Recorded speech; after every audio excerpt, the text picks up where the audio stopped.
দুধ পোয়া বানানোর জন্য আমি এখানে একটা বাটিতে 1 কাপ আটা নেব। আটা বলতে চালের আটা নিয়েছি, মানে চালের গুঁড়ি।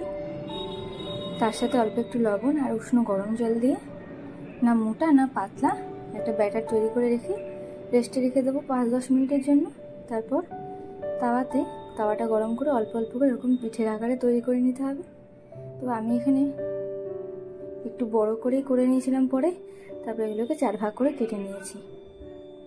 কড়াইতে অল্প একটু ঘি চারিদিকে লাগিয়ে এতে 1 লিটার দুধ দিয়ে দেবো। তার সাথে অল্প একটু জলও দিয়েছি। এবার দুধটাকে গাঢ় করে নিতে হবে।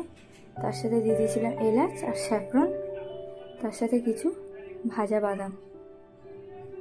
সমস্তগুলো ভালো করে ফুটিয়ে দুধটা কমে এলে এরপর এই চালের পিঠেগুলো দিয়ে দিতে হবে, মানে পোয়াগুলো দিয়ে দিতে হবে। তারপর অল্প একটু ফুটিয়ে চাইলে চিনি অথবা গুড় দিয়েও, আমি এখানে গুড় দিয়েছি, চাইলে কিন্তু আপনারা চিনিটাও দিতে পারেন।